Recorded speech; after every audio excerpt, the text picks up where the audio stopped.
Le 23 septembre 1984, Denis Lacroix quitte son domicile de la rue des Bouchers à Strasbourg, comme tous les matins depuis 15 ans. Capitaine de gendarmerie respecté, père de 2 enfants, mari dévoué, cet homme de 40 ans ne sait pas qu'il vit ses dernières heures de liberté. À 18h30 ce même jour, sa voiture de service sera retrouvée abandonnée près du pont de l'Europe. Moteur encore tiède, portière ouverte, aucune trace de lutte.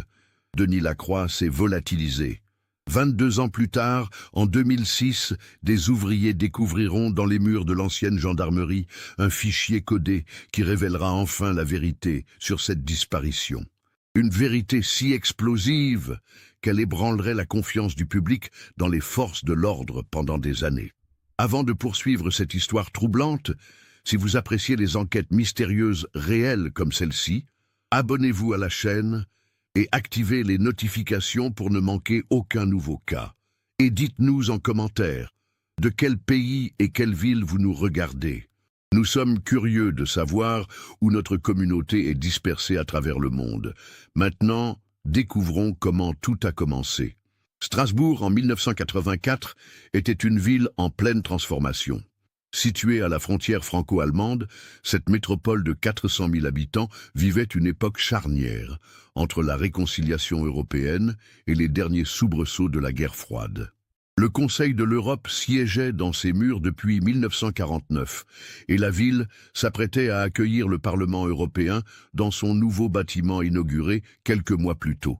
Cette position géographique stratégique faisait de Strasbourg un carrefour commercial intense, mais aussi un point de passage privilégié pour toutes sortes de trafics. La frontière avec l'Allemagne, longue de plusieurs dizaines de kilomètres dans le département du Bas-Rhin, était surveillée par la gendarmerie nationale avec une vigilance constante.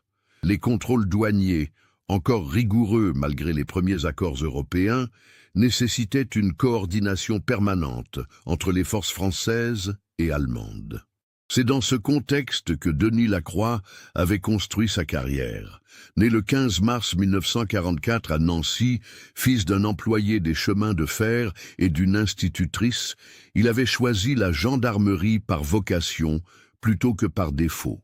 Après son service militaire obligatoire effectué en Allemagne de 1964 à 1966, il intègre l'école de gendarmerie de Montluçon, où ses résultats exceptionnels et sa maîtrise parfaite de l'allemand le destinent rapidement au poste frontalier. En 1969, jeune maréchal des logis de 25 ans, Denis est affecté à la brigade territoriale de Wissembourg, petite ville fortifiée du nord de l'Alsace. C'est là qu'il rencontre Brigitte Zimmermann, 23 ans, professeure de mathématiques au lycée local. Brigitte, fille d'un pharmacien alsacien et d'une mère originaire de Lyon, incarne parfaitement cette culture franco-allemande qui caractérise la région. Elle parle couramment les 2 langues et possède cette rigueur germanique tempérée par l'élégance française qui séduit immédiatement le jeune gendarme. Leur mariage, célébré le 12 juin 1971 en l'église Saint-Pierre et Saint-Paul de Wissembourg, réunit 2 familles qui symbolisent la réconciliation européenne. Denis et Brigitte s'installent dans un petit appartement de la rue Nationale, face aux remparts médiévaux de la ville. Leur premier enfant, Antoine, naît en décembre 1972, suivi 3 ans plus tard par leur fille Caroline, née en septembre 1975. La carrière de Denis progresse régulièrement. Sa connaissance approfondie du terrain frontalier, sa capacité à communiquer aussi bien avec les autorités françaises qu'allemandes et surtout son intégrité reconnue par tous ses supérieurs lui valent une promotion au grade d'adjudant en 1974 puis de lieutenant en 1978. Cette année-là, la famille déménage à Strasbourg où Denis prend la direction de la section financière de la gendarmerie départementale. Son bureau, situé au 3e étage de l'imposant bâtiment de la rue du Général Rapp, surplombe les toits de la vieille ville et offre une vue imprenable sur la cathédrale Notre-Dame. Denis y traite principalement les dossiers de fraude douanière, de contrebande et d'évasion fiscale transfrontalière. C'est un travail minutieux qui exige patience, rigueur et une excellente connaissance des réglementations européennes en constante évolution. Brigitte, de son côté, enseigne les mathématiques au lycée Kléber, établissement réputé du centre-ville. Le couple mène une existence bourgeoise tranquille dans leur pavillon de la rue des Bouchers, petite artère du quartier des Halles. Antoine, devenu un adolescent passionné de football, évolue dans l'équipe junior du Racing Club de Strasbourg. Caroline, fillette studieuse de 9 ans, partage avec sa mère le goût des livres et des langues étrangères. Les fins de semaine, la famille Lacroix aime se promener dans les Vosges, toutes proches, ou traverser le Rhin pour visiter les villages allemands de la Forêt-Noire.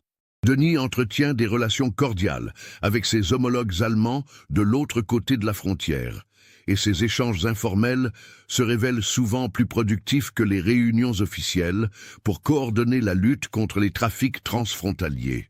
En 1982, Denis est promu capitaine, grade qu'il occupe depuis 2 ans au moment de sa disparition.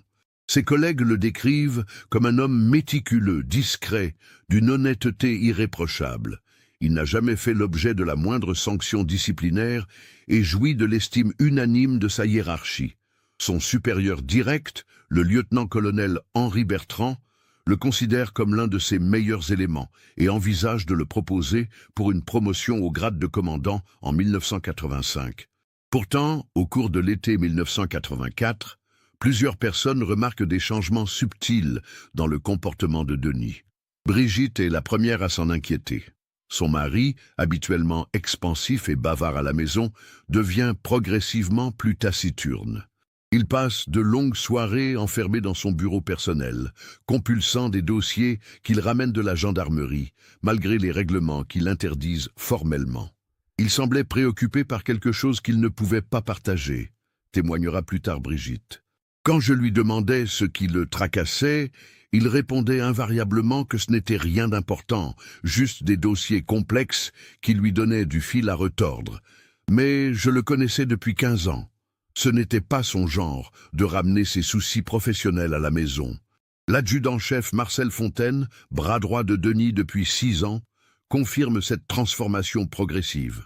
Fontaine, 45 ans, ancien militaire reconverti dans la gendarmerie, supervise l'équipe des enquêteurs de la section financière. Sa loyauté envers Denis est absolue, et les 2 hommes ont développé au fil des années une relation qui dépasse le simple cadre professionnel. Le capitaine était devenu inhabituellement secret, se souviendra Fontaine lors des interrogatoires qui suivront la disparition. Il me demandait de vérifier certaines informations dans les fichiers centraux sans m'expliquer pourquoi. Il posait des questions sur des dossiers qui avaient été classés depuis des années. Et surtout, il avait pris l'habitude de travailler seul sur certains dossiers, ce qui n'était pas du tout dans ses méthodes habituelles. Le 10 septembre 1984, Denis demande un rendez-vous privé au lieutenant-colonel Bertrand. Cette entrevue, qui dure plus d'1 heure, se déroule dans le bureau du commandant, porte fermée. Aucun des 2 hommes ne révélera jamais le contenu exact de cette conversation, mais Bertrand confiera plus tard aux enquêteurs que Denis semblait très agité et qu'il avait évoqué des irrégularités préoccupantes, sans donner de détails précis. Le capitaine Lacroix m'a dit qu'il travaillait sur quelque chose d'important, mais qu'il avait besoin de plus de temps pour rassembler toutes les preuves, déclarera Bertrand. Il m'a demandé l'autorisation de consulter des archives anciennes, ce que je lui ai accordé sans hésitation. Denis était quelqu'un de sérieux et de fiable. S'il estimait qu'une enquête méritait d'être approfondie, c'est qu'il avait ses raisons. Cette autorisation permet à Denis d'accéder aux archives de la gendarmerie pour la période 1978-1982, soit les 6 années précédant sa nomination à la section financière. Il passe les 2 semaines suivantes à éplucher des centaines de dossiers, prenant des notes manuscrites dans un carnet qu'il garde constamment avec lui. Le 20 septembre, soit 3 jours avant sa disparition, Denis confie à Marcel Fontaine une mission inhabituelle. Il lui demande de se rendre à la préfecture de Colmar pour consulter les registres des véhicules allemands, ayant fait l'objet de contrôles douaniers dans la région entre 1980 et 1982.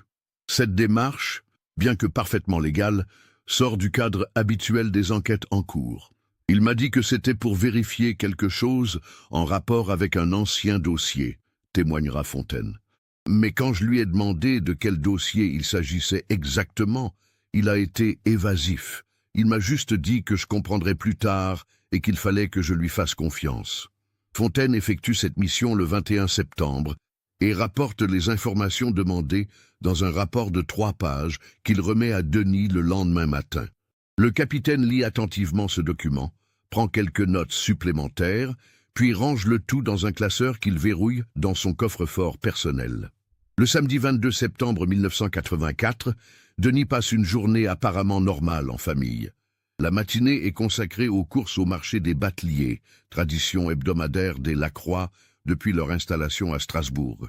L'après-midi, Denis aide Antoine à réviser ses mathématiques, tandis que Brigitte emmène Caroline chez une amie. Vers 17h, Denis annonce à sa femme qu'il doit passer rapidement à la gendarmerie pour récupérer un dossier urgent. Cette sortie de dernière minute étonne Brigitte, car Denis évite habituellement de se rendre au bureau le week-end, mais elle n'y attache pas d'importance particulière. Il m'a embrassé avant de partir et m'a dit qu'il serait de retour pour le dîner, se souviendra-t-elle. Il avait l'air préoccupé, mais pas plus que les semaines précédentes. J'ai même eu l'impression qu'il était un peu soulagé, comme s'il allait enfin pouvoir régler ce qui le tracassait depuis des semaines. Denis quitte son domicile à 17h15 au volant de sa Peugeot 504 de service, véhicule qu'il utilise aussi bien pour ses déplacements professionnels que privés. Le gardien de la gendarmerie, le gendarme Philippe Kremer, note son arrivée à 17h35. Denis présente son badge et échange quelques mots aimables avec Kremer sur le match de football qui oppose ce soir-là Strasbourg à Metz, puis se dirige vers les bureaux. Kremer le voit prendre l'ascenseur vers le 3e étage, là où se trouve la section financière. C'est la dernière personne à avoir vu Denis Lacroix vivant et libre de ses mouvements. Selon les relevés du système de sécurité, Denis utilise son badge pour accéder à son bureau à 17h38. Les caméras de surveillance, installées seulement dans les couloirs principaux et non dans les bureaux individuels, l'enregistrent se dirigeant vers son local. À 18h10, les mêmes caméras captent une silhouette quittant la section financière, mais l'angle de vue et la qualité de l'image ne permettent pas d'identifier formellement la personne. Le badge de Denis n'est plus utilisé après 17h38, ce qui signifie soit qu'il a quitté le bâtiment par une sortie de secours non équipée de lecteur électronique, soit qu'il a été emmené sans avoir la possibilité d'utiliser son badge. Une troisième hypothèse, plus troublante, est qu'il ait confié son badge à quelqu'un d'autre. À 19h30, Brigitte commence à s'inquiéter. Denis avait promis d'être rentré pour le dîner, et son retard, sans appel téléphonique d'explication, ne lui ressemble pas. Elle tente de joindre la gendarmerie, mais le standard du week-end ne peut que lui confirmer que son mari est bien passé dans l'après-midi, sans pouvoir préciser s'il est encore dans les locaux. À 20h45, l'inquiétude de Brigitte se transforme en angoisse. Elle appelle Marcel Fontaine, qui habite dans le quartier de l'Orangerie. L'adjudant-chef se rend immédiatement à la gendarmerie avec ses clés de service. Il constate que le bureau de Denis est fermé à clé, ce qui est normal, mais que sa voiture n'est plus sur le parking réservé au personnel. Fontaine alerte aussitôt le lieutenant-colonel Bertrand, qui autorise des recherches immédiates. Un avis de recherche est diffusé à toutes les patrouilles de la région concernant la Peugeot 504 de Denis. L'immatriculation 67 845 BR est facile à repérer puisqu'il s'agit d'un véhicule de service aux couleurs de la gendarmerie. À 22h15, une patrouille de police nationale découvre la voiture sur le parking du pont de l'Europe, ouvrage qui relie Strasbourg à Kehl, côté allemand. Le véhicule est correctement garé, fermeture centralisée activée, mais la portière conducteur est entrouverte. Les clés ne sont pas sur le contact, ni dans l'habitacle, ni dans les environs immédiats. L'emplacement de cette découverte intrigue immédiatement les enquêteurs. Le pont de l'Europe, inauguré en 1960, symbolise la réconciliation franco-allemande, mais c'est aussi un point de passage stratégique entre les deux pays. De nombreux trafiquants l'utilisent pour faire transiter des marchandises illégales, profitant de la circulation intense qui complique la surveillance. Plus troublante encore, Denis n'avait aucune raison personnelle ou professionnelle de se rendre à cet endroit un samedi soir. Sa famille ne connaît personne du côté allemand de la frontière, et aucun dossier en cours ne justifiait un déplacement dans ce secteur. L'enquête préliminaire, confiée au commissaire Paul Schneider de la police judiciaire de Strasbourg, commence immédiatement. Schneider, 52 ans, ancien de la brigade criminelle parisienne mutée en Alsace en 1981, apporte à cette affaire toute son expérience des disparitions suspectes. Les premières vérifications révèlent l'absence de problèmes familiaux, financiers ou professionnels apparents qui pourraient expliquer une fugue volontaire. Le compte bancaire de Denis n'a fait l'objet d'aucun retrait important dans les jours précédents. Son livret d'épargne contient 85 000 francs, somme substantielle pour l'époque qui reste intacte. L'examen de la voiture par l'identité judiciaire ne révèle aucune trace de lutte, aucune trace de sang, aucun indice d'effraction. Les empreintes relevées correspondent toutes à Denis, à sa famille ou au mécanicien du garage de la gendarmerie. Le réservoir est aux 3/4 plein, ce qui exclut une panne sèche. Plus étrange, les affaires personnelles de Denis se trouvent encore dans la voiture. Son portefeuille, contenant ses papiers d'identité et 420 francs en liquide, sa montre-bracelet déposée sur le tableau de bord, et même son alliance qu'il avait l'habitude de retirer avant de conduire et qu'il oubliait parfois dans le vide-poche. Cette mise en scène interroge les enquêteurs. Un homme qui fugue emporte généralement ses papiers et son argent. Un homme qui se suicide laisse habituellement une lettre d'explication.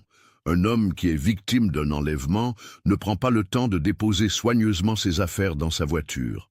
L'audition de Brigitte Lacroix, menée avec ménagement compte tenu des circonstances, confirme les changements de comportement observés chez Denis au cours des semaines précédentes. Elle révèle également un détail qui prend rétrospectivement une importance particulière. Denis avait récemment souscrit une assurance vie supplémentaire de 500 000 francs au bénéfice de sa famille. Il m'avait dit que c'était une précaution normale pour quelqu'un qui exerce un métier exposé, précise Brigitte. Je n'y ai pas vu malice sur le moment, d'autant qu'il avait déjà une assurance professionnelle, mais maintenant, je me demande s'il pressentait quelque chose. L'enquête s'oriente rapidement vers l'hypothèse de l'enlèvement, voire du meurtre. La position de Denis, qui avait accès à des informations sensibles sur les trafics transfrontaliers, en faisait une cible potentielle pour des criminels cherchant à faire pression sur la gendarmerie ou à obtenir des renseignements. Le lieutenant-colonel Bertrand autorise l'ouverture du coffre-fort personnel de Denis, opération qui nécessite l'intervention d'un serrurier spécialisé. Le contenu révèle l'ampleur du travail que menait discrètement le capitaine disparu. Le coffre contient plusieurs chemises soigneusement étiquetées, remplies de photocopies de rapports d'enquête, de procès-verbaux de contrôle douanier et de notes manuscrites. Un carnet relié de cuir noir, couverture frappée des initiales DL, contient des dizaines de pages d'observations rédigées dans une écriture serrée. Marcel Fontaine, chargé d'examiner ces documents avec le commissaire Schneider, identifie immédiatement un pattern troublant. Denis avait répertorié de manière systématique tous les contrôles douaniers effectués dans la région entre 1978 et 1984, notant particulièrement ceux qui avaient donné lieu à des abandons de poursuites ou à des classements sans suite. Le capitaine avait visiblement identifié des incohérences dans le traitement de certains dossiers, explique Fontaine aux enquêteurs. Il avait noté des cas où des véhicules allemands contrôlés plusieurs fois avec des marchandises suspectes n'avaient jamais fait l'objet de poursuites effectives. Certains noms revenaient régulièrement, mais les procédures s'arrêtaient toujours mystérieusement en cours de route. Plus troublante encore, Denis avait établi un graphique montrant la corrélation entre ces classements suspects et les périodes de service de certains gendarmes. 3 noms apparaissent fréquemment dans ces annotations. L'adjudant-chef Georges Müller, responsable des contrôles routiers, le maréchal des logis Éric Weber, spécialisé dans les investigations financières, et plus surprenant, le lieutenant-colonel Bertrand lui-même.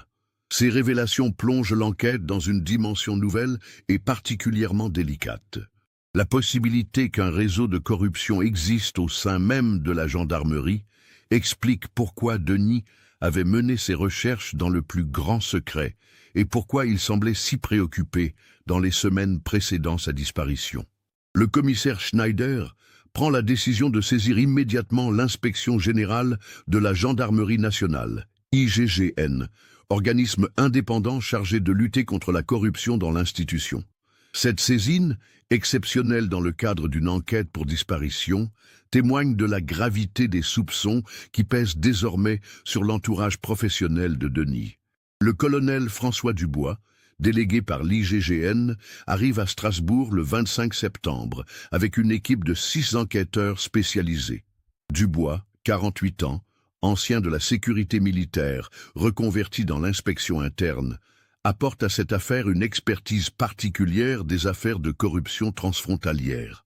L'enquête de l'IGGN révèle rapidement l'existence d'anomalies troublantes dans la gestion des dossiers douaniers.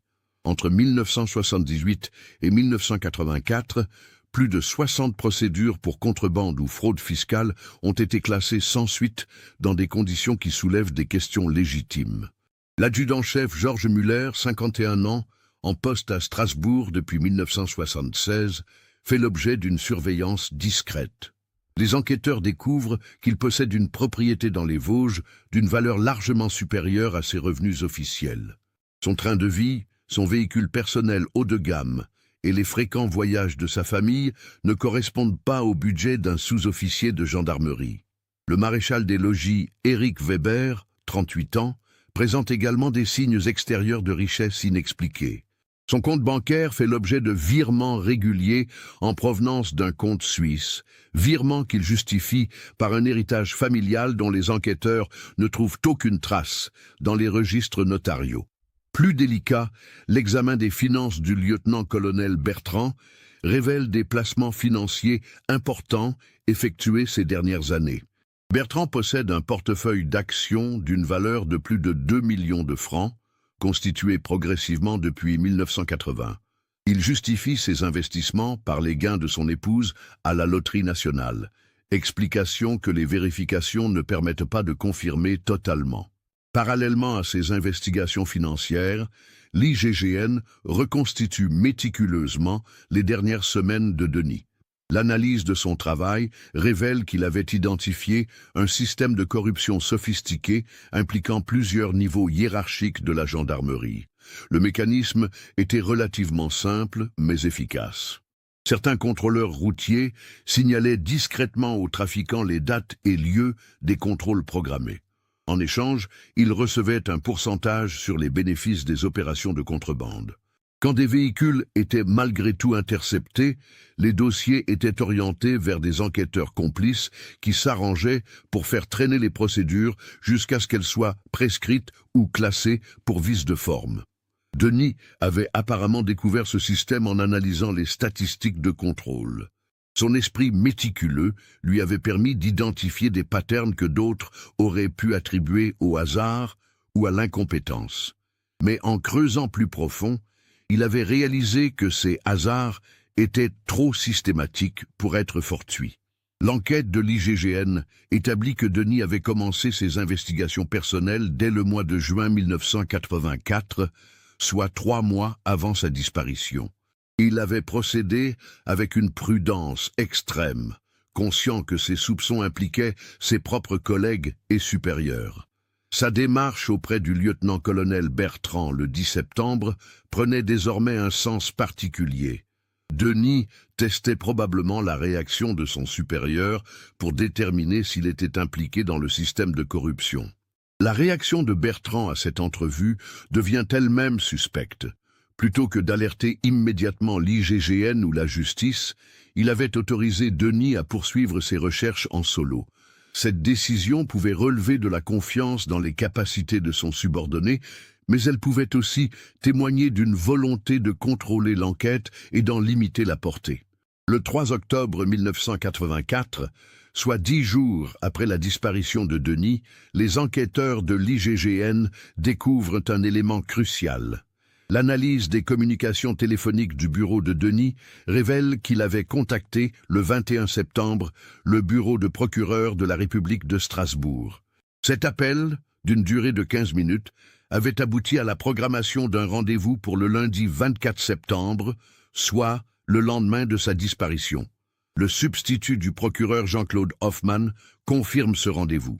Denis avait évoqué au téléphone des irrégularités graves dans le traitement de dossiers de contrebande et avait demandé à rencontrer directement le magistrat pour lui remettre des preuves documentaires importantes.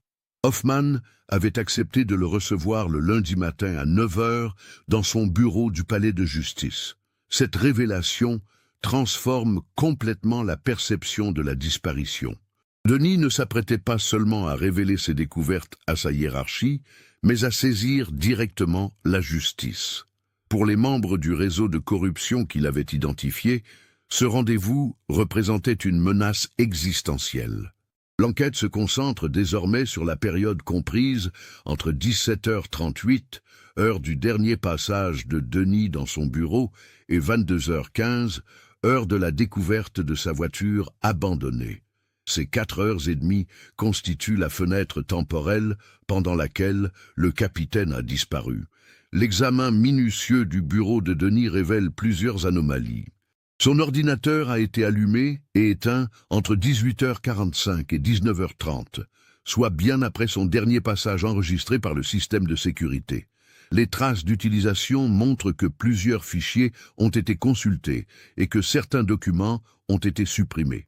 Plus troublant, le coffre-fort personnel a été ouvert avec la combinaison correcte, ce qui implique soit que Denis l'ait fait lui-même, soit que quelqu'un connaissait le code. Marcel Fontaine confirme que Denis était le seul à connaître cette combinaison. Même lui, qui avait la confiance absolue du capitaine, ne l'avait jamais reçue. Cette information suggère que Denis était présent et conscient au moment de l'ouverture du coffre, ce qui exclut l'hypothèse d'un enlèvement violent dans son bureau. L'hypothèse qui se dessine progressivement est celle d'un piège tendu par les membres du réseau de corruption. Denis aurait été attiré dans un guet-apens par quelqu'un en qui il avait confiance, probablement un collègue qui prétendait avoir des informations complémentaires à lui communiquer. Le 15 octobre 1984, l'enquête connaît un nouveau développement avec l'arrestation de Georges Müller et Éric Weber. Les deux hommes, confrontés aux preuves de leur enrichissement inexpliqué et aux témoignages de plusieurs contrebandiers qui ont accepté de collaborer avec la justice, finissent par reconnaître leur participation au système de corruption. Müller, après 48 heures de garde à vue, avoue avoir perçu des pots de vin de la part de trafiquants allemands pendant plus de 6 ans. Il révèle l'existence d'un réseau structuré comprenant une dizaine de gendarmes et des complices du côté allemand de la frontière. Selon ses déclarations, ce réseau aurait permis le passage clandestin de plusieurs tonnes de cigarettes, d'alcool et d'électronique entre 1978 et 1984. Weber confirme ces révélations et apporte des précisions sur le fonctionnement financier du système. Les profits, estimés à plusieurs millions de francs, étaient blanchis à travers des investissements immobiliers et des placements bancaires en Suisse. Chaque membre du réseau recevait une commission proportionnelle à son niveau de responsabilité et aux risques qu'il prenait. Cependant, aucun des deux hommes n'avoue avoir participé à la disparition de Denis. Ils reconnaissent avoir été au courant que le capitaine menait une enquête discrète, mais affirment n'avoir pris aucune mesure directe contre lui. Selon leurs déclarations, ils avaient simplement décidé de suspendre temporairement leurs activités en attendant que l'orage passe. Cette version est remise en question par les enquêteurs qui découvrent dans l'agenda personnel de Müller une annotation troublante à la date du 22 septembre, RDV DL 18N, Pont Europe. Ces initiales correspondent exactement à celles de Denis Lacroix, et l'heure coïncide avec la période de sa disparition. Confronté à cette preuve, Müller change sa version. Il admet avoir contacté Denis le samedi après-midi pour lui proposer un rendez-vous sur le parking du pont de l'Europe. Selon lui, il voulait négocier un arrangement pour éviter que l'affaire n'éclate au grand jour. Il avait prévu d'offrir à Denis une part des bénéfices en échange de son silence. « Je pensais qu'on pourrait s'arranger », déclare Muller. Denis était quelqu'un de bien, mais tout le monde a un prix. Je voulais juste lui expliquer qu'on ne faisait de mal à personne et qu'il pouvait faire partie de l'équipe au lieu de nous combattre. Muller reconnaît s'être rendu au pont de l'Europe vers 18 heures, comme convenu, mais affirme que Denis ne s'est jamais présenté au rendez-vous. Il prétend avoir attendu 1 heure avant de repartir, déçu mais non surpris par ce qu'il interprète comme un refus de négocier. Cette version soulève plus de questions qu'elle n'apporte de réponses. Si Denis s'est bien rendu au pont de l'Europe puisque sa voiture y a été retrouvée, pourquoi Muller affirme-t-il ne pas l'avoir vu? Et si Muller dit la vérité, qui a rencontré Denis et que lui est-il arrivé? L'enquête révèle bientôt qu'une 3e personne était au courant de ce rendez-vous, le lieutenant-colonel Bertrand. Muller avoue avoir prévenu son supérieur de sa démarche auprès de Denis, espérant obtenir sa bénédiction pour cette tentative de corruption. Bertrand m'avait dit que c'était une bonne idée d'essayer de raisonner Denis, révèle Muller. Il connaissait le capitaine depuis des années et pensait qu'on pourrait le convaincre de fermer les yeux moyennant compensation. Il m'avait même suggéré de proposer une somme importante pour que l'offre soit irrésistible. Cette révélation place le lieutenant-colonel Bertrand au cœur des soupçons. Son arrestation, le 20 octobre 1984, fait sensation dans les milieux de la gendarmerie alsacienne. Bertrand, officier décoré avec plus de 25 ans de service irréprochable, devient le principal suspect dans la disparition de son subordonné. L'interrogatoire de Bertrand révèle un homme intelligent et calculateur qui a longtemps réussi à masquer sa corruption derrière une façade de respectabilité. Pendant des heures, il nie toute implication dans les activités illégales de ses subordonnés, puis dans la disparition de Denis. « Denis était comme un fils pour moi », répète-t-il aux enquêteurs. « Jamais je n'aurais pu lui faire du mal. Si j'ai fermé les yeux sur certaines irrégularités, c'était par faiblesse, pas par cupidité. Et je n'ai jamais, au grand jamais, participé à sa disparition. Pourtant, l'examen de ses finances révèle qu'il était le principal bénéficiaire du système de corruption. Son train de vie fastueux, ses investissements substantiels et surtout les virements réguliers qu'il recevait d'un compte offshore témoignent de son rôle central dans l'organisation. Plus accablant encore, les enquêteurs découvrent que Bertrand possédait un double des clés du bureau de Denis et connaissait sa combinaison de coffre-fort, information qu'il avait obtenue en prétextant des mesures de sécurité après un cambriolage survenu l'année précédente dans un autre service. Le 25 octobre 1984, une reconstitution est organisée sur le pont de l'Europe avec la participation de Muller et, malgré ses dénégations, de Bertrand. Cette reconstitution révèle plusieurs incohérences dans les versions des suspects. Muller affirme s'être garé sur la partie française du parking, près de l'entrée principale, et avoir attendu Denis près de sa voiture. Mais la voiture de Denis a été retrouvée sur la partie allemande du parking, dans une zone moins éclairée et moins fréquentée. Cette localisation suggère que Denis avait rendez-vous avec quelqu'un d'autre, ou que le rendez-vous s'est déroulé différemment de ce que décrit Muller. Par ailleurs, l'examen des enregistrements des caméras de surveillance du pont révèle la présence de 3 véhicules sur le parking entre 18 h et 19 h le 22 septembre. La Peugeot 504 de Denis, une BMW série 3 noire et une Mercedes 200 bleue. Ces 2 derniers véhicules correspondent aux voitures personnelles de Muller et Bertrand. Confronté à cette preuve objective, Bertrand finit par reconnaître sa présence sur les lieux.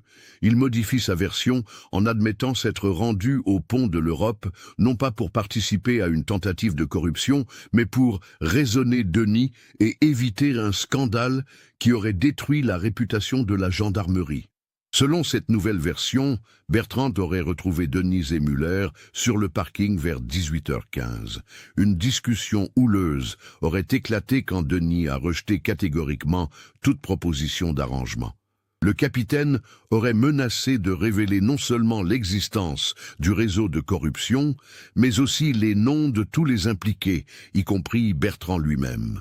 Denis était dans un état de colère comme je ne l'avais jamais vu, déclare Bertrand. Il criait qu'on avait trahi notre serment, qu'on était une honte pour l'uniforme. Il disait qu'il allait tout révéler, même si ça devait détruire la gendarmerie de Strasbourg. J'ai essayé de le calmer, mais il était trop remonté pour m'écouter. Bertrand raconte que Denis est reparti furieux vers sa voiture, mais qu'au lieu de démarrer, il a sorti un téléphone portable de sa poche pour passer un appel. Cet détail intrigue les enquêteurs, car en 1984, les téléphones portables sont encore très rares et coûteux, réservés principalement aux cadres supérieurs et aux professions médicales. Vérification faite, Denis ne possédait aucun téléphone portable personnel et la gendarmerie n'en fournissait pas à ses membres à cette époque. Si Bertrand dit la vérité sur ce point, cela signifie que Denis avait prévu de pouvoir contacter quelqu'un immédiatement après ce rendez-vous, ce qui suggère une préparation minutieuse de sa part. L'enquête révèle bientôt que Denis avait effectivement emprunté un téléphone portable à un ami journaliste, Pierre Keller, reporter au quotidien Les Dernières Nouvelles d'Alsace. Keller confirme avoir prêté son appareil à Denis le vendredi 21 septembre, après que le capitaine lui ait expliqué qu'il avait besoin de pouvoir joindre quelqu'un d'urgent le week-end suivant. Denis m'avait dit qu'il travaillait sur quelque chose d'important et qu'il pourrait avoir besoin de contacter rapidement un magistrat ou un supérieur hiérarchique, témoigne Keller. Il semblait très tendu, mais déterminé. Je lui ai prêté mon téléphone sans poser de questions, par amitié et parce que je sentais que c'était vraiment important pour lui. Cette révélation apporte un éclairage nouveau sur les dernières heures de Denis. Il n'était pas venu au rendez-vous en victime naïve, mais en enquêteur expérimenté qui avait pris des précautions. Le téléphone portable était probablement destiné à alerter les autorités ou à demander des renforts en cas de problème. Les relevés téléphoniques de l'appareil montrent qu'un appel de 3 minutes a été passé à 18h23 vers le numéro personnel du substitut du procureur Hoffmann. Cet appel, passé depuis le parking du pont de l'Europe, est le dernier signe de vie de Denis Lacroix. Jean-Claude Hoffmann se souvient parfaitement de cet appel. Denis lui avait rapidement expliqué qu'il était en présence des personnes impliquées dans le réseau de corruption qu'il avait découvert, que ces personnes venaient de lui proposer de l'argent pour acheter son silence, et qu'il refusait catégoriquement tout arrangement. Il m'a dit que la situation était en train de dégénérer, que ses interlocuteurs devenaient menaçants, se souvient Hoffmann. Je lui ai conseillé de quitter immédiatement les lieux et de venir me voir dès le lendemain matin comme prévu. Il m'a répondu qu'il allait partir tout de suite, mais qu'il voulait d'abord que je sois témoin de sa position. C'était comme s'il pressentait que quelque chose allait mal tourner. Cet appel change complètement la donne. Denis n'a pas disparu de son plein gré, et il n'a pas été victime d'un enlèvement surprise. Il a été confronté à ses collègues corrompus, a refusé leurs propositions et a pris soin d'avertir la justice de ce qui se passait. Sa disparition intervient donc après cet appel, dans un laps de temps très court. L'analyse technique du téléphone portable révèle qu'il a été éteint brutalement à 18h26, soit 3 minutes après la fin de l'appel au procureur. La dernière position enregistrée par l'antenne relais correspond bien au pont de l'Europe. L'appareil n'a plus jamais émis de signal par la suite. Face à ces preuves de plus en plus accablantes, les versions de Müller et Bertrand évoluent encore. Müller reconnaît finalement que Denis a bien assisté au rendez-vous et qu'une altercation violente a éclaté quand le capitaine a refusé de négocier. Denis est devenu fou furieux, avoue Müller. Il nous traitait de pourris, de traîtres. Il disait qu'on méritait la prison. Quand il a sorti son téléphone pour appeler je ne sais qui, Bertrand a paniqué. Il s'est jeté sur Denis pour lui arracher l'appareil et ils se sont battus. Selon cette nouvelle version, la lutte entre Denis et Bertrand aurait mal tourné. Le lieutenant-colonel, plus âgé mais plus lourd que Denis, l'aurait fait chuter violemment sur le bitume du parking. Denis aurait heurté le sol tête la première et serait resté inanimé. On a cru qu'il était juste assommé, continue Müller, mais quand on a voulu le ranimer, on s'est rendu compte qu'il ne respirait plus. Bertrand a dit qu'il fallait faire quelque chose, qu'on ne pouvait pas laisser le corps là. C'est lui qui a eu l'idée de le cacher en attendant de trouver une solution. Cette version, si elle est exacte, transforme l'affaire d'une disparition mystérieuse en homicide involontaire, suivi de dissimulation de cadavres. Mais elle soulève immédiatement la question cruciale. Qu'ont fait les deux hommes du corps de Denis? Bertrand, acculé par les révélations de son complice, finit par avouer sa participation aux événements. Selon lui, la mort de Denis était effectivement accidentelle, résultat d'une altercation qui a mal tourné. Pris de panique, les deux hommes ont chargé le corps dans le coffre de la Mercedes de Bertrand et ont quitté le pont de l'Europe. « Je savais qu'on était fini si on découvrait le corps », déclare Bertrand. Même en expliquant que c'était un accident, qui nous aurait cru? Un officier supérieur qui tue son subordonné dans une affaire de corruption. C'était notre mort sociale et professionnelle assurée. Bertrand révèle qu'ils ont transporté le corps dans une propriété isolée qu'il possédait dans les Vosges, près du village de Saal. Cette maison secondaire, héritée de ses parents, se trouve au bout d'un chemin forestier peu fréquenté. C'est là qu'ils auraient enterré Denis dans la nuit du 22 au 23 septembre 1984. Les aveux de Bertrand permettent aux enquêteurs de retrouver cette propriété et d'organiser des fouilles.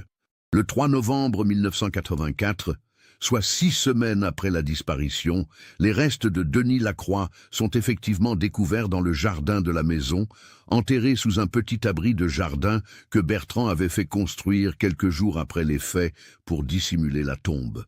L'examen médico-légal confirme l'identité du corps grâce aux empreintes dentaires et révèle la cause de la mort. Traumatisme crânien consécutif à une chute violente. Les conclusions de l'autopsie sont compatibles avec la version donnée par les suspects, même si l'état de décomposition ne permet pas d'exclure totalement d'autres causes. La découverte du corps de Denis permet enfin à sa famille d'organiser des obsèques dignes et de faire son deuil. Brigitte Lacroix, effondrée par la révélation que son mari a été tué par ses propres collègues, trouve néanmoins un certain réconfort dans le fait que Denis soit mort en héros, défendant l'honneur de son institution plutôt qu'en se compromettant avec des criminels. Les funérailles de Denis, célébrées le 10 novembre 1984 en la cathédrale Notre-Dame de Strasbourg, rassemblent plusieurs centaines de personnes. Gendarmes, magistrats, élus locaux et simples citoyens viennent rendre hommage à cet homme qui a payé de sa vie son intégrité professionnelle. Le procès de Bertrand et Müller s'ouvre en septembre 1985 devant la cour d'assises du Bas-Rhin. L'affaire fait grand bruit dans la presse locale et nationale, révélant au public l'existence de réseaux de corruption au sein des forces de l'ordre frontalières. Bertrand est condamné à 15 ans de réclusion criminelle pour homicide involontaire et complicité de corruption. Müller écope de 12 ans pour les mêmes chefs d'accusation. Weber, qui a coopéré avec la justice et n'était pas présent lors de la mort de Denis, est condamné à 5 ans avec sursis. Au total, l'enquête révèle l'implication de 14 gendarmes dans le réseau de corruption qui sera démantelé dans son intégralité. Les pertes financières pour l'État français sont estimées à plus de 10 millions de francs en droits de douane non perçus. Cette affaire marque un tournant dans l'organisation de la gendarmerie frontalière. De nouveaux protocoles de contrôle sont mis en place, les mutations sont plus fréquentes pour éviter les compromissions locales et un système de surveillance interne plus strict est instauré. Brigitte Lacroix, veuve à 38 ans avec 2 enfants adolescents, reprend progressivement le cours de sa vie. Elle continue d'enseigner au lycée Kléber et s'investit dans une association d'aide aux familles de fonctionnaires victimes du devoir. Son combat pour que la mort de Denis soit reconnue comme un sacrifice professionnel aboutit en 1987. Denis Lacroix est posthumément décoré de la médaille d'or du courage et du dévouement. Les années passent et l'affaire Lacroix s'estompe progressivement des mémoires.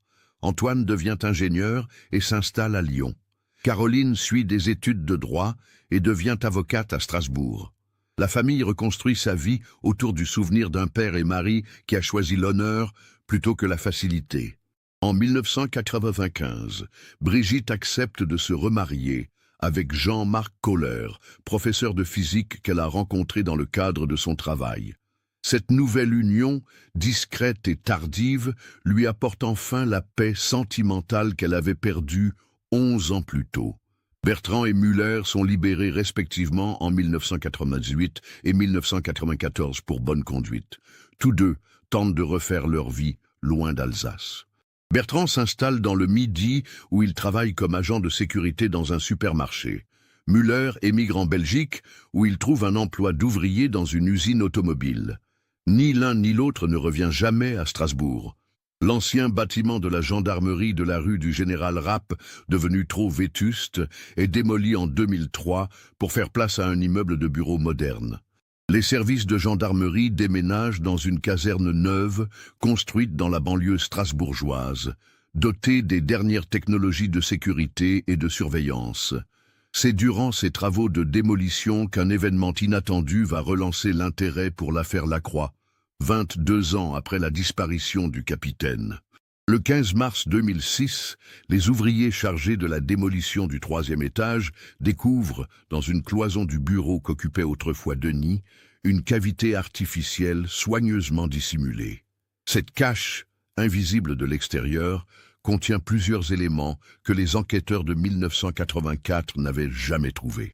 L'entrepreneur en charge des travaux, Claude Haller, décide immédiatement de prévenir les autorités plutôt que de fouiller lui-même cette découverte.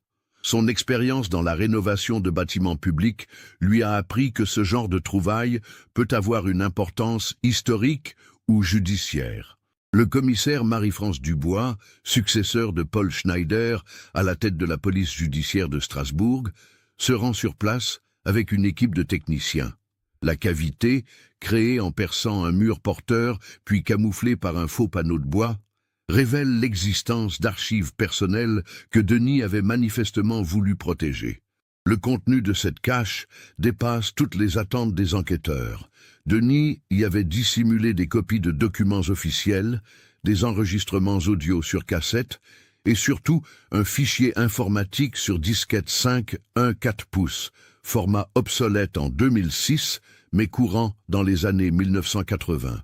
Les cassettes audio, au nombre de 7, contiennent des conversations téléphoniques enregistrées clandestinement par Denis entre juillet et septembre 1984.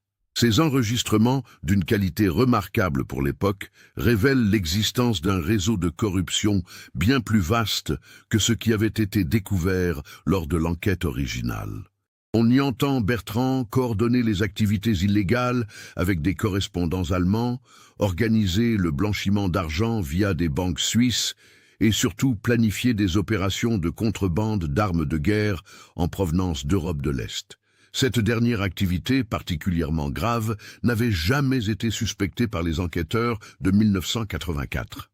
Plus troublante encore, ces enregistrements révèlent que le réseau avait des ramifications jusqu'à Paris, impliquant des fonctionnaires du ministère de l'Intérieur et des douanes. Denis avait découvert l'existence d'un système de protection politique qui expliquait pourquoi certaines enquêtes étaient systématiquement étouffées au niveau national. Le fichier informatique, une fois décrypté grâce à l'aide d'experts en informatique historique, s'avère être une base de données complète de toutes les activités du réseau. Denis y avait répertorié méthodiquement chaque opération de contrebande, chaque pot de vin versé, chaque complicité administrative, constituant ainsi un dossier d'accusation implacable. Ce fichier contient également des informations sur des affaires qui ont eu lieu après la mort de Denis, prouvant que le capitaine avait identifié un système si bien organisé qu'il pouvait prédire ses développements futurs. Certaines prédictions se sont révélées exactes, confirmant la pertinence de son analyse. La découverte la plus stupéfiante concerne l'identité du véritable chef du réseau. Contrairement à ce qui avait été établi en 1984, Bertrand n'était qu'un exécutant, certes haut placé, mais qui recevait ses ordres d'une personnalité encore plus élevée dans la hiérarchie administrative. Le fichier révèle l'implication directe du préfet adjoint du Bas-Rhin de l'époque, François Duranton, qui utilisait sa position pour faciliter les activités du réseau en échange de substantielles commissions. Duranton, décédé en 1988, n'avait jamais été inquiété par la justice, son rôle étant resté totalement secret. Plus grave encore, Denis avait découvert que ce réseau servait parfois d'intermédiaire pour des opérations d'espionnage. Certaines marchandises de contrebande étaient en réalité des documents ou du matériel technique destiné aux services secrets de pays du bloc de l'Est. Le contexte de guerre froide donnait à ces activités une dimension géopolitique que les enquêteurs de 1984 n'avaient pas soupçonnée. Ces révélations posthumes relancent complètement l'affaire Lacroix. Le parquet de Strasbourg ouvre une nouvelle enquête pour déterminer si d'autres personnes, encore vivantes, peuvent être poursuivies pour des crimes non prescrits. Plusieurs anciens complices du réseau, qui avaient échappé aux poursuites en 1984, se retrouvent sous les feux de l'actualité judiciaire. L'impact médiatique de ces découvertes est considérable. L'affaire fait la une des journaux nationaux et relance le débat sur la corruption dans les institutions publiques. Le nom de Denis Lacroix, tombé dans l'oubli du grand public, redevient synonyme d'intégrité et de sacrifice professionnel. Brigitte Lacroix, désormais âgée de 60 ans et grand-mère de 4 petits-enfants, voit dans ces révélations une forme de réhabilitation posthume de son premier mari. Les documents découverts prouvent que Denis était encore plus près de la vérité qu'on ne l'avait imaginé, et que son assassinat visait à protéger des intérêts qui dépassaient largement le cadre d'une simple corruption locale. Denis serait fier de savoir que son travail continue de porter ses fruits 22 ans après sa mort, déclare-t-elle à la presse. Il avait toujours dit que la vérité finit toujours par triompher, même si cela prend du temps. Cette découverte lui donne raison et honore sa mémoire. La nouvelle enquête, menée par une commission rogatoire spécialisée dans les affaires de corruption complexes, révèle que plusieurs millions d'euros actuels ont été détournés par le réseau entre 1978 et 1985. Les préjudices pour l'État français sont réévalués à la hausse, tenant compte de l'inflation et des activités qui n'avaient pas été découvertes lors de la première enquête. 3 anciens complices du réseau, qui avaient échappé aux poursuites en se taisant lors du procès de 1985, sont finalement arrêtés en 2007. Leurs procès, qui s'étalent jusqu'en 2009, permettent de faire toute la lumière sur les ramifications parisiennes et européennes du système de corruption découvert par Denis. Le plus symbolique de ces procès est celui de l'ancien chef du service des douanes de Strasbourg, Robert Schaeffer, qui avait organisé le volet douanier de la corruption. Âgé de 78 ans en 2007, Schaeffer avoue finalement son rôle, après avoir nié pendant 23 ans. Il révèle l'existence de comptes bancaires secrets en Suisse, contenant encore plusieurs millions d'euros, fruit des activités illégales des années 1980.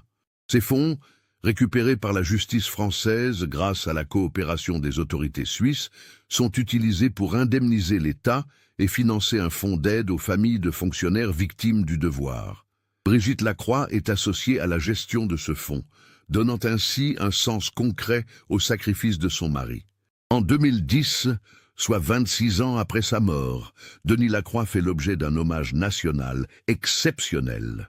Le président de la République décore à titre posthume le capitaine disparu de la Légion d'honneur pour services exceptionnels rendus à la nation dans la lutte contre la corruption et le crime organisé. La cérémonie, qui se déroule dans la cour d'honneur de l'école de gendarmerie de Rochefort, rassemble des représentants de toutes les forces de l'ordre française.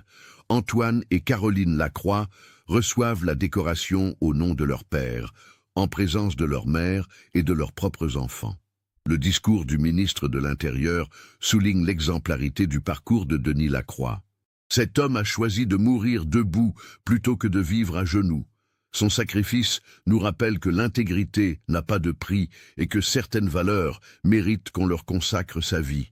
L'affaire Lacroix devient rapidement un cas d'école dans la formation des forces de l'ordre. Son histoire est enseignée dans les écoles de gendarmerie et de police comme exemple des dilemmes éthiques auxquels peuvent être confrontés les agents publics et de la nécessité de préserver l'intégrité des institutions, même au péril de sa vie. En 2014, 30 ans après les faits, la gendarmerie de Strasbourg inaugure la salle Capitaine Denis Lacroix, espace de formation dédié à l'éthique professionnelle et à la lutte contre la corruption. Cette salle, équipée des technologies les plus modernes, accueille des stages de formation pour les gendarmes de toute l'Europe confrontés aux problématiques transfrontalières. Brigitte Lacroix, invitée d'honneur de cette inauguration, y prononce un discours émouvant. Denis aurait été heureux de savoir que sa mort n'a pas été vaine et qu'elle continue d'inspirer les nouvelles générations de gendarmes. C'est le plus beau monument qu'on puisse ériger à sa mémoire. L'histoire de Denis Lacroix dépasse aujourd'hui le cadre de l'Alsace pour devenir un symbole européen de la lutte contre la corruption frontalière. Son cas est étudié par Europol et sert de référence pour former les policiers européens aux techniques d'investigation dans les affaires de corruption transfrontalière. Cette affaire nous rappelle que derrière chaque disparition mystérieuse se cache souvent une vérité complexe et que la persévérance dans la recherche de cette vérité peut porter ses fruits même des décennies plus tard. Le courage d'un homme face à la corruption de ses collègues a permis de révéler un système criminel qui aurait pu continuer à sévir pendant des années. Que pensez-vous de cette histoire ? Aviez-vous imaginé que les documents cachés révéleraient une corruption d'une telle ampleur? Partagez vos réflexions dans les commentaires. Si vous avez apprécié cette enquête approfondie, n'oubliez pas de vous abonner à la chaîne et d'activer les notifications. Laissez un like si cette histoire vous a marqué et partagez-la avec quelqu'un qui s'intéresse aux affaires criminelles françaises.